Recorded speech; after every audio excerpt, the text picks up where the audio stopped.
Hello दोस्तों, कैसे हो आप सब। आई होप आप सब बहुत अच्छे होंगे, अपनी पढ़ाई भी बहुत अच्छे से कर रहे होंगे।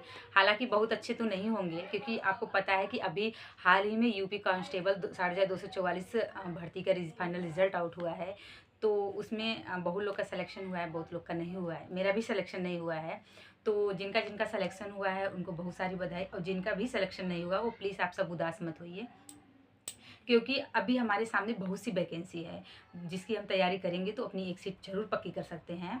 और सिलेक्शन ना होने का दर्द एक स्टूडेंट ही जान सकता है। तो और सिलेक्शन ना होने की वजह से बहुत से लोगों की बातें भी हमें सुननी पड़ती हैं।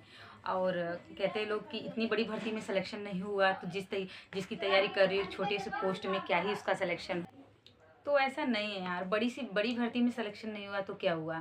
ऐसे बहुत से एग्जाम्पल्स भरे पड़े हैं कि बहुत बड़ी बड़ी वैकेंसियों में उनका सिलेक्शन नहीं हुआ, लेकिन एक कम वैकेंसी जिसमें सबसे कम पोस्ट थी उनका उनमें उनका सिलेक्शन हो गया। कभी कभी होता है ना कि हमारी किस्मत साथ नहीं देती है।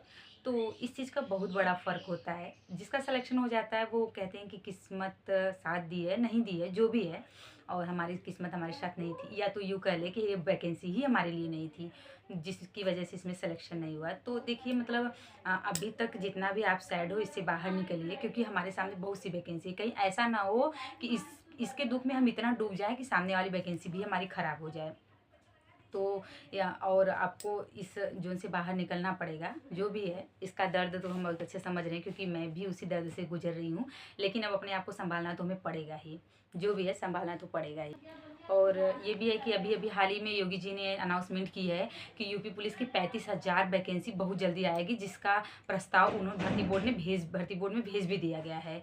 तो अच्छा मौका है। और यूपीएसआई हो गया या यूपी पुलिस हो गया, तो इसकी वैकेंसी जब भी देखिए मतलब इसकी वैकेंसी मई जून मतलब अप्रैल में लोग कह रहे हैं, क्योंकि मुझे नहीं लगता कि जून जुलाई से पहले आएगी, क्योंकि यूपी की भर्तियां हैं।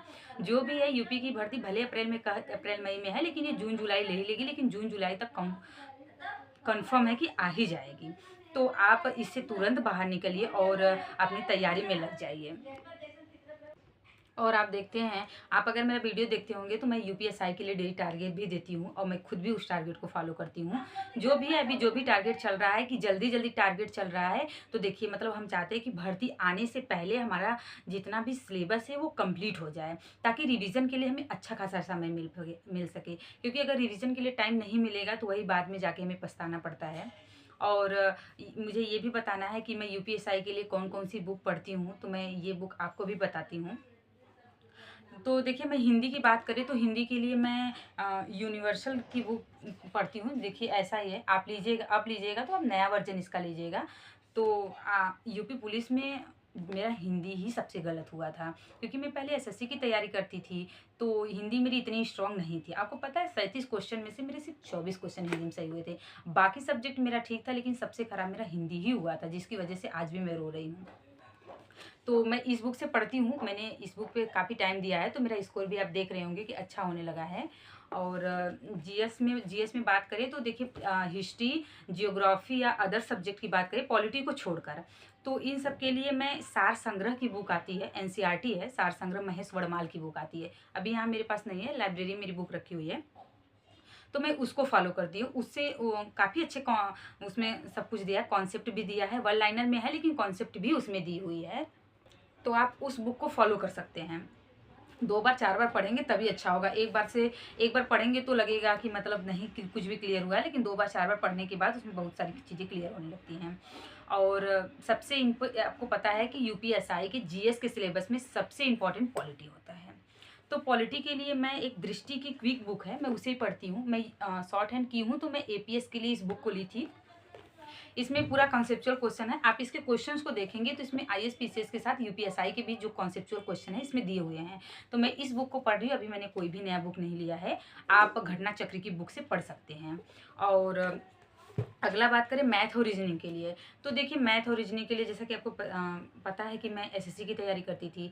तो मैं एसएससी में जैसे रीजनिंग की बुक है, एक मोटी सी बुक आती है किरम पब्लिकेशन की, मैं उसी को फॉलो की हूँ। अब मैं उसी से ही रीजनिंग करती हूँ।